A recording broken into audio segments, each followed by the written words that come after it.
నమస్కారం. Welcome to I dream. ధర్మ మార్గం విత్ విజిత కార్యక్రమానికి స్వాగతం. ప్రస్తుతం మనతో పాటు ఉన్నారు వీరు శ్రీ విద్యకు సంబంధించి మంత్ర యంత్ర తంత్రాలకు సంబంధించి దాదాపు 100కు పైగా పుస్తకాలు రాయటం జరిగింది. అదేవిధంగా మైసూర్ అవధూత దత్తపీఠానికి సంబంధించి ఆస్థాన పండితులుగా కూడా ఉండటం జరిగింది. వారే డాక్టర్ క్రోవి పార్థసారథి గారు. ఇప్పుడు గురుగారితో మాట్లాడి మరిన్ని విషయాలు తెలుసుకుందాం.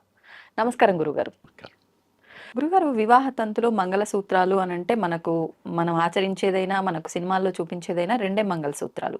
కొంతమంది ఒకటే ఉంటుంది, కొంతమంది రెండు. కానీ భద్రాచలంలో మాత్రం 3 సూత్రాలతో ఈ తంతంతా జరుగుతుంది అని చెప్పంటూ ఉంటారు. ఎందుకని ఈ విధంగా? అక్కడ సామాన్యంగా జరిగేది ఏమంటే మంగళసూత్రాలకు పెళ్లిలో పిల్ల వైపు వాళ్ళు ఒకటి తీసుకొస్తే పిల్లవాడి వైపు వాళ్ళు ఒకటి తీసుకొస్తారు.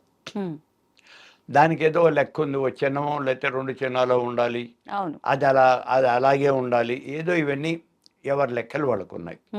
అందుకని ఇప్పుడు మనం ఏం చేస్తామంటే, అరే నాన్న ఇద్దరూ కలిసి ఒకే చోట చేయించండి, ఒకేసారి చేయించండి, మళ్ళీ మీరు చేయించడం మార్చుకోవటం మళ్ళీ ఎందుకు, ఈవెన్గా ఉంటాయి అని ఒకే చోట చేయిస్తారు. చేయించి సరే డబ్బులు ఎవరి వాళ్ళు పే చేసుకుంటారు. ఇలా 2 మంగళసూత్రాలు కట్టడం అనేది ఎక్కువ కుటుంబాల్లో ఒక సంప్రదాయంగా ఉంది, ఎక్కువ.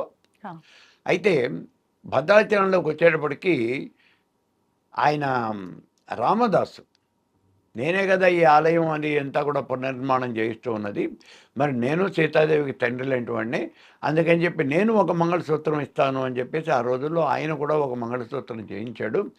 అందుకని ఇక్కడ భద్రాచలంలో 3 మంగళసూత్రాలు ఉంటాయి అనేటటువంటిది ఇది ఒకసారి వాళ్ళు చూపిస్తూ ఉంటే నేను చూశాను నేను.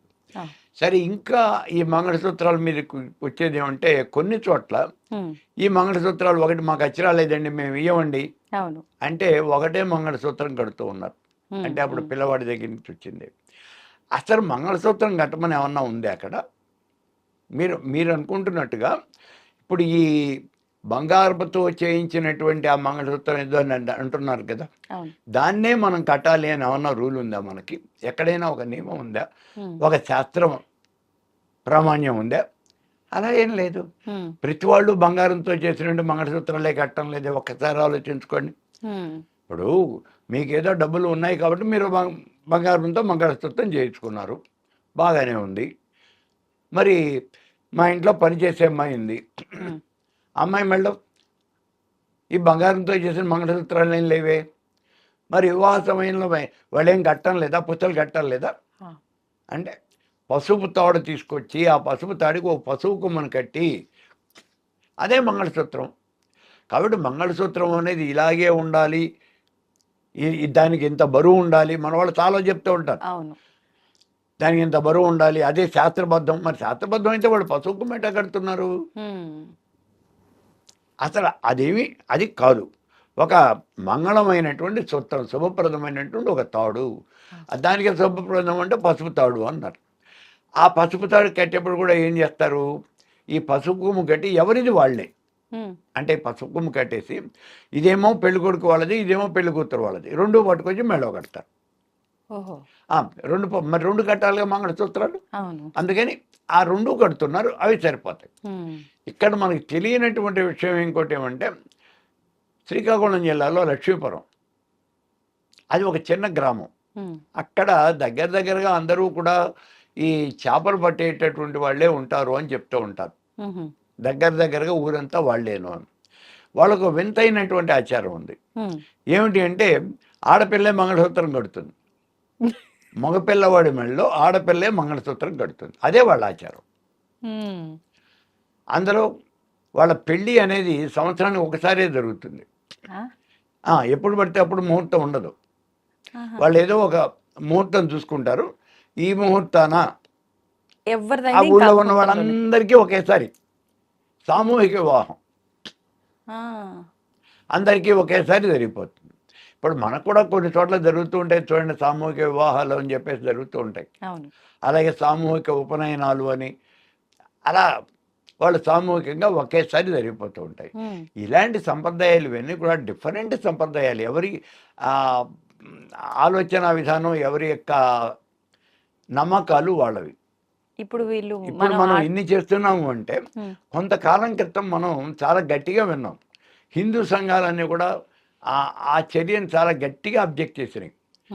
మద్రాసులో ఈ డిఎంకే వాళ్ళు, డిఎంకే గవర్నమెంట్ అఫీషియల్గానే వాళ్ళు ఒక పెద్ద స్టేజీ అరేంజ్ చేసి అందరూ కొంతమంది దంపతులను, ఒక 40 మందినో 50 మందినో దంపతులను స్టేజీ మీద తీసుకొచ్చి భార్య మెడలో కట్టినటువంటి మంగళసూత్రాలు ఊడదీయించేశారు.